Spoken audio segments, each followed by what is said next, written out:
Welcome, my friends, to the final episode of Series 1.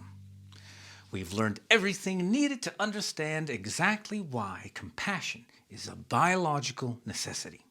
And today, we will take a look at the big picture and put all this into the context of our daily lives. But first, as always, let's do a quick review from last time. In the last video, we learned how the internal biological processes of having low dopamine expresses itself externally. These expressions, or bad and unwanted behaviors, as we generally label them, are addictions to illegal and legal stimulant chemicals. It can also be addictions to actions and behaviors that, for whatever individual reason, boost a person's dopamine. This can be workaholism, shopaholism, addiction to social media, addiction to sex, gambling, extreme sports, fights and conflicts, and finally, addiction to food. All this often leads to lying and becoming what I like to call a no-no-knower, as to not lose access to whatever it is that boosts our dopamine. Damaging behaviors and experiencing depression, as well as mood and energy swings, are also on the list. And finally, we pointed out that as if all these issues weren't challenging enough by themselves, these external expressions, more often than not, add stress to our lives, increasing our cortisol, meaning that the external expressions on either side of our pulley system have a tendency to feed each other, making the problems in our lives bigger and bigger. I think we got it. So now, let's take a look at the big picture again, starting from the top. As we know, compassion means to pass through intense emotion together, and that creates quality connection. When we take away compassion, the lack of quality connection lowers dopamine and increases cortisol to levels that threaten physical survival, forcing our bodies to protect itself by engaging the adaptation of disconnection and self-medication. This leads to the external expressions such as lowered brain function, lowered sensitivity, autoimmune disease, addictions of all kinds, weight gain, depression, lack of intelligence, lying, and the list goes on and on. These external expressions mix and feed one another within ourselves, further complicating our lives. Now, to go one step further with this, not only do all these external expressions start mixing and magnifying each other within ourselves, but all our external expressions start colliding with the external expressions of other people in our lives, of people in our family, of people in our jobs, and in our communities, further magnifying all these issues. An insensitive person collides with a cheater. An alcoholic collides with a gambler. An overreactive person collides with someone who's overweight. And a workaholic collides with someone who is depressed. We scream, "That guy, he's a moron!" And "That woman, she's an idiot!" And those people, they should be punished.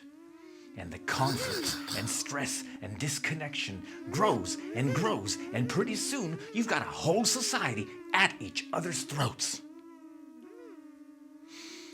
I think, this is a good moment for a... Yes, exactly. Holy cow. Now, I'm starting to think that maybe I was wrong when I said that compassion is a biological necessity. It seems compassion is not only a biological necessity, but that compassion is nothing less than a societal necessity. Our current society attempts to fix these problems by shaming people with these external expressions, by suppressing external expressions with medication, and by punishing or locking up people who display these external expressions. Though the current approach may bring perceived relief temporarily, the problems come back in one form or another. When we simply try to silence an external expression without addressing and healing the primary issue of disconnection, it is absolutely logical that this internal cascade of events will unavoidably find a new way to express itself. The reintroduction of compassion into this equation is the only real key to truly healing these issues at their source. I'm guessing that right now, a lot of you are probably like, I get it now. Cool, I'm in. Daniel, where do we start and how do I develop my superpower of compassion? The answers of how each and every one of us can transform our innate and inborn capacity for compassion into the active and conscious skill of compassing is what all of Series 2 of The Art of Compassing will be dedicated to. Now, to get us ready for that, let's look at how we can already benefit from the information we have learned here together. One of the very first big benefits is that this knowledge and understanding automatically lowers our anger and frustration towards others and towards ourselves. Now that we have learned the science behind how connection affects our internal biology, and then how our internal biology affects our behavior, I guarantee you, you will now be able to see yourself and others in a much more calm and understanding light.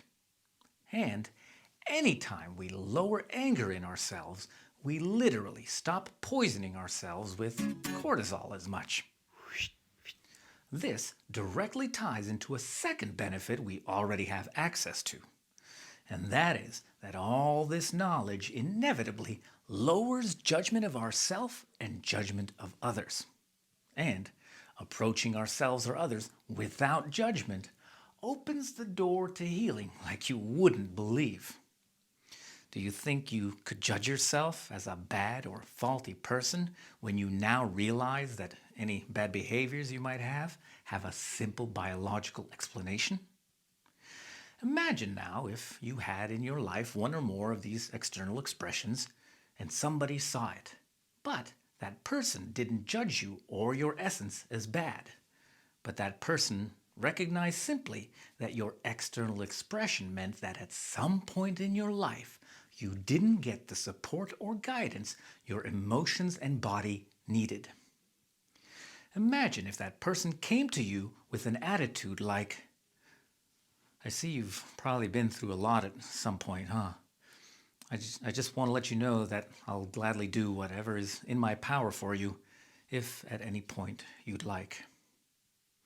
Would you not be more likely to open up to someone with an approach like that than to a person that approached you with, "Oh God, what's wrong with you? Go get some help." Big difference, right?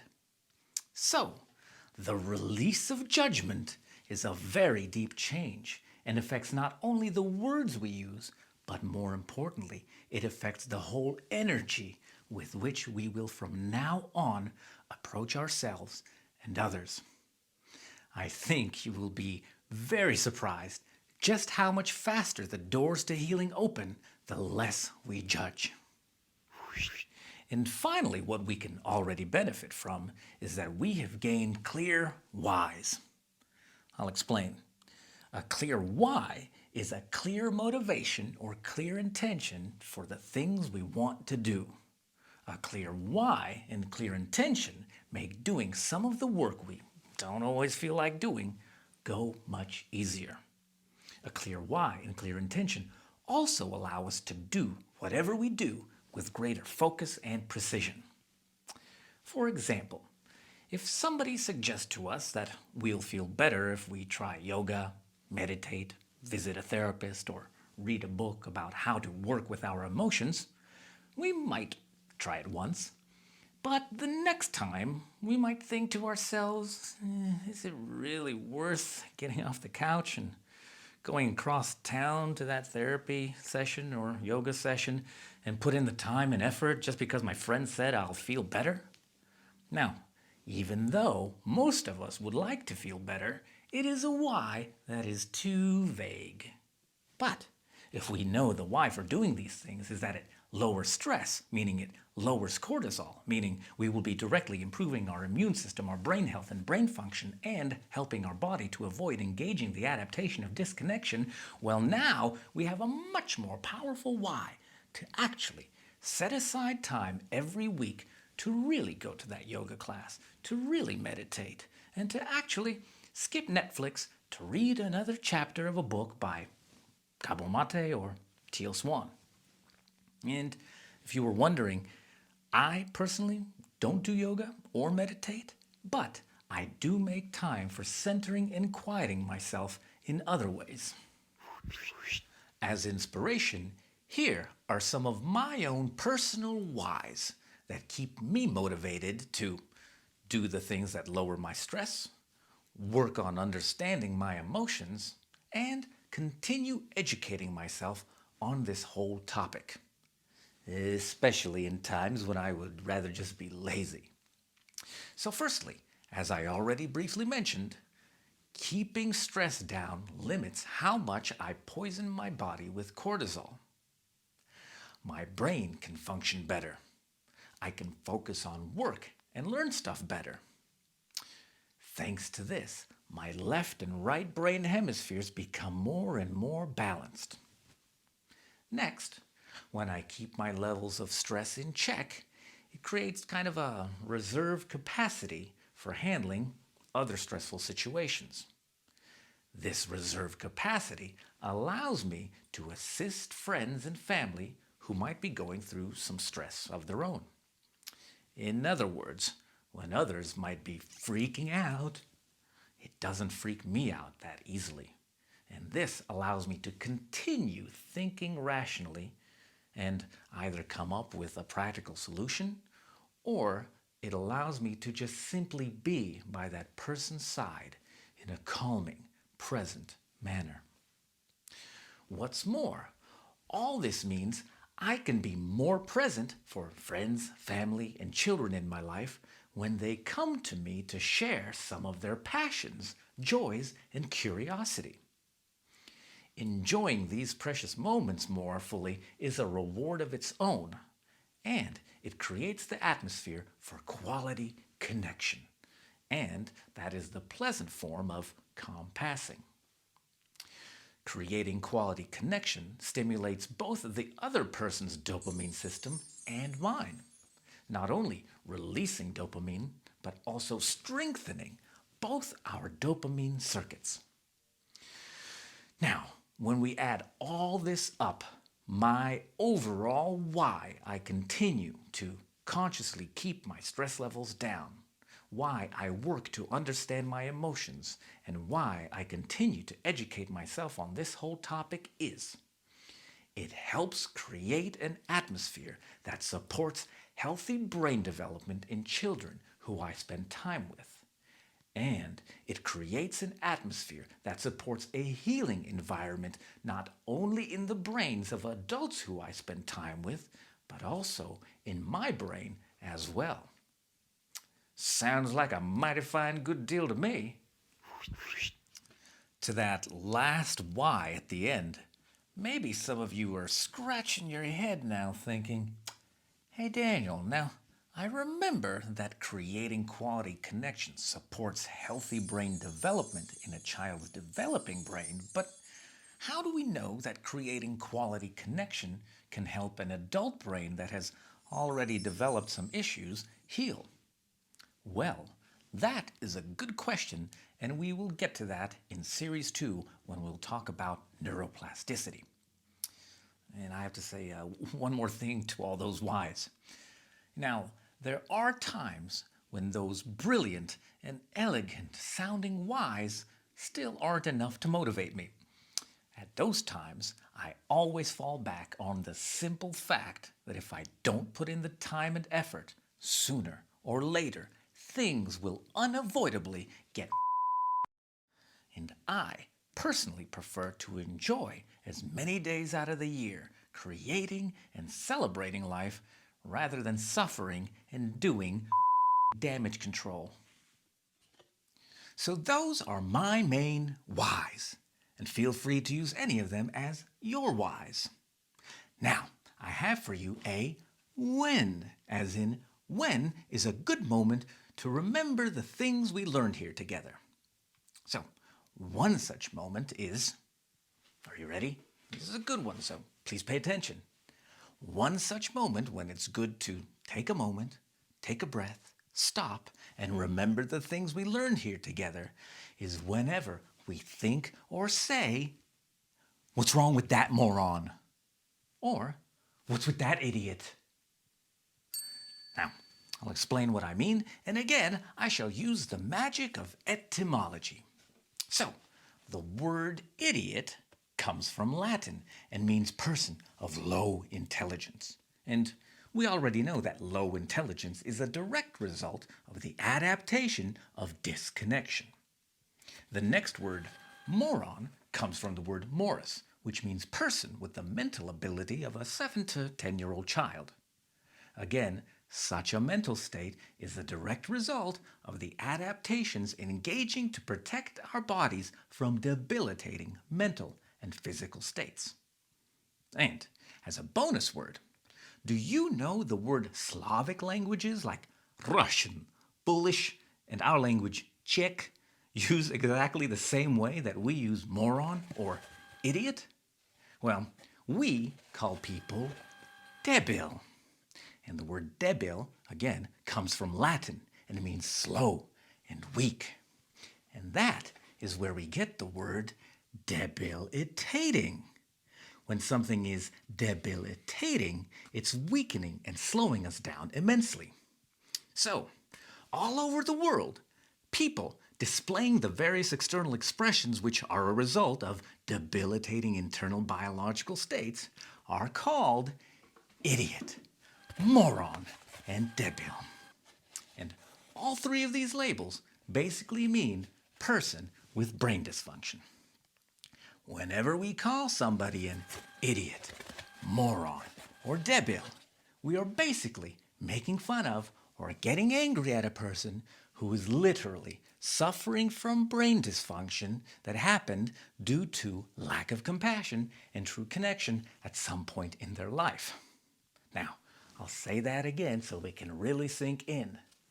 Whenever we call somebody an idiot, moron, or debil, we are basically making fun of or getting angry at a person who is literally suffering from brain dysfunction due to debilitating states caused by lack of compassion and true connection at some point in their life.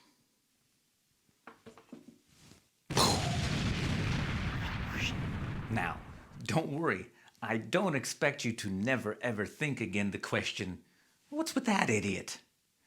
Nor do I want you to feel guilty if and when the question pops up in your head. You see, technically speaking, when we think, "What's with that moron?" or "What's with this idiot?" we are asking a perfectly valid and great question. From a survival standpoint, our mammalian brain is actually trying to assess and figure out why the person is acting in a way that is displaying brain dysfunction. The only problem with this has been that we've been asking from a position of judgment and lack of knowledge. But now that we know what we know, whenever the question, "What's wrong with this moron?" goes off in our head, we can use it as a signal to pause for a moment and change the form and energy of this question to genuinely be, "I wonder what happened in this person's past that caused the activation of these external expressions." Again, Just this change in the attitude with which we ask this question can trigger massive healing of relationships, massive healing of health, and massive healing of your entire life. Also, depending on how much you know the person who is displaying this external expression, you can even directly ask the person, "Hey, what was your life and childhood like? Did you have enough adult support? Were your caretakers present with you?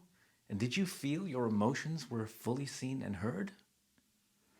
When we ask someone or ourselves this question, 99% of the time, especially here in the modern Western world, we will find that at some point in life there was a clear reason why that person's body had to engage the adaptations of disconnection and self-medication.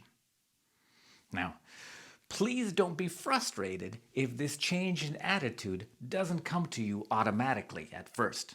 This does take practice. It took me practice, and I'm still practicing. It's probably the easiest to start with kids who are acting out. You can think, "I wonder what's troubling this kiddo." Then we can move on to seeing a neighbor with this attitude. "I wonder what caused this lady's adaptations to engage that she's acting this way." With practice, over time, we will be able to view more and more severe cases of external expressions with this informed and compassionate attitude.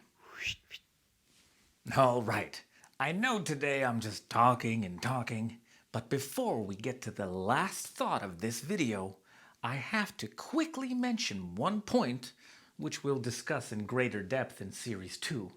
But it's so important, I feel I have to mention it now, so please listen. The fact that we have started to see people with a new, compassionate view, and that we understand where their behavior comes from, does not mean that we should tolerate any behavior from those people that would harm us. Please never allow anyone to harm you.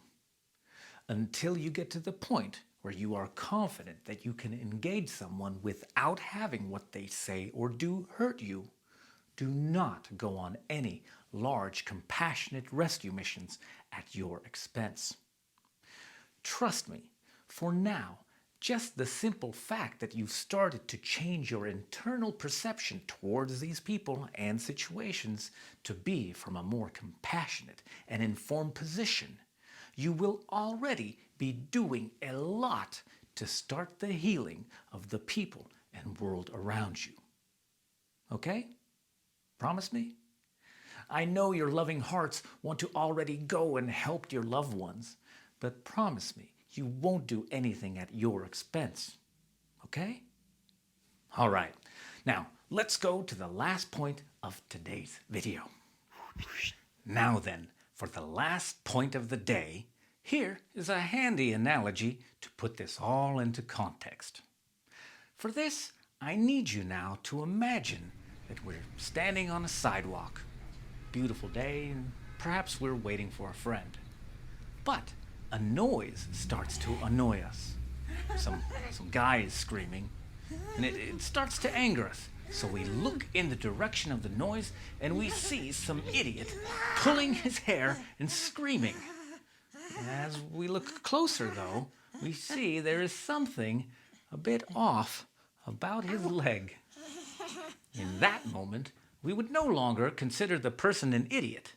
The anger we felt would disappear too, and I bet each one of us would most likely go to the person, call him an ambulance, and even wait there with him.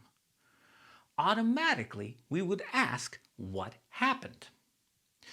In this case, imagine the person in our story answered that he was on a walk and that he was waiting at a crosswalk for the pedestrian light to turn green.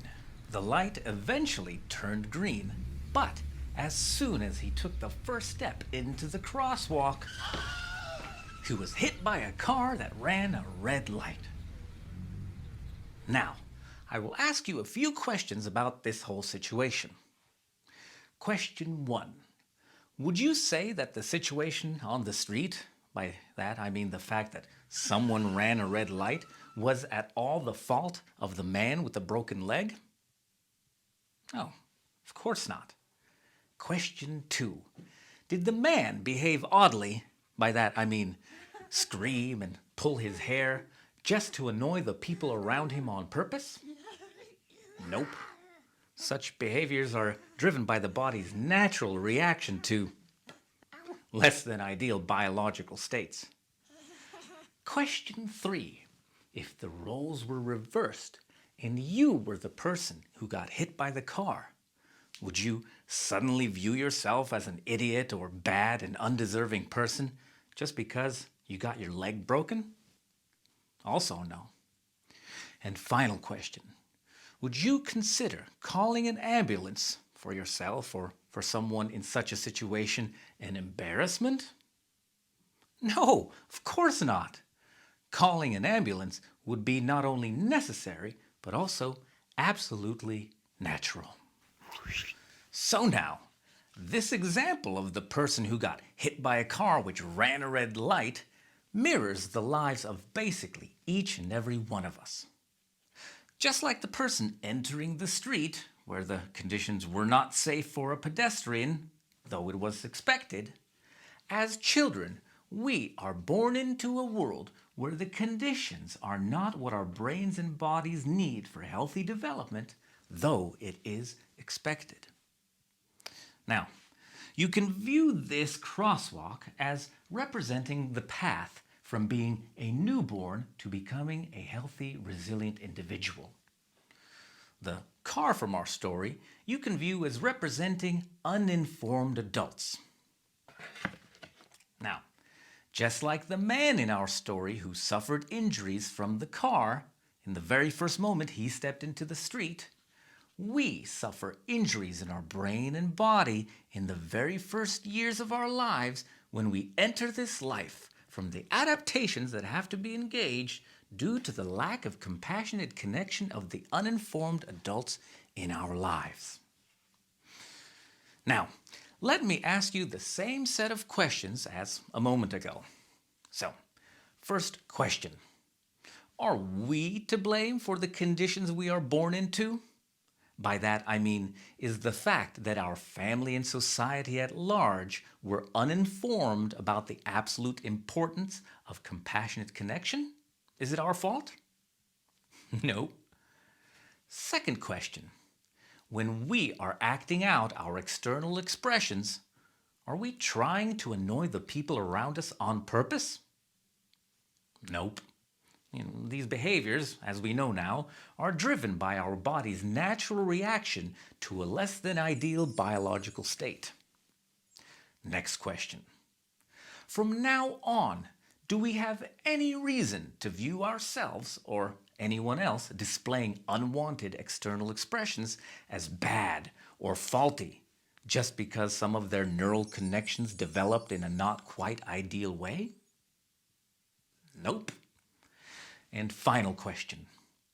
Just like in the case of calling an ambulance when your leg is broken, would you consider now calling a friend or high-quality therapist for help with processing and understanding your emotions as an embarrassment?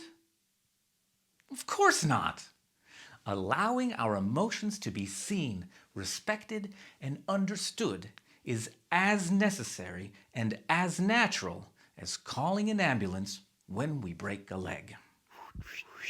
Just as the strange behavior of a person with a broken leg is due to bodily injury, in other words, due to a non-ideal biological state of the leg, I hope that in these 7 videos I managed to explain clearly and logically that almost all strange and unwanted external expressions are also due to bodily injury. In other words, due to a non-ideal biological state of neural connections in the brain. And this is caused by what now? That's right, this is caused by a lack of compassionate connection. And just as a leg can beautifully heal, neural connections that at some point had to improvise, take a detour and connect in a different place or different way can also beautifully heal. So, whether it is this or this, they are in essence the same thing. There is no difference between them other than this can be seen with our own two eyes, and to see this we would need a microscope. Each and every one of us as children entered into this uninformed society, which, just like the driver in the car, is in too much of a hurry to stop when it is absolutely vital to slow down in order to let the kids cross into the world safely.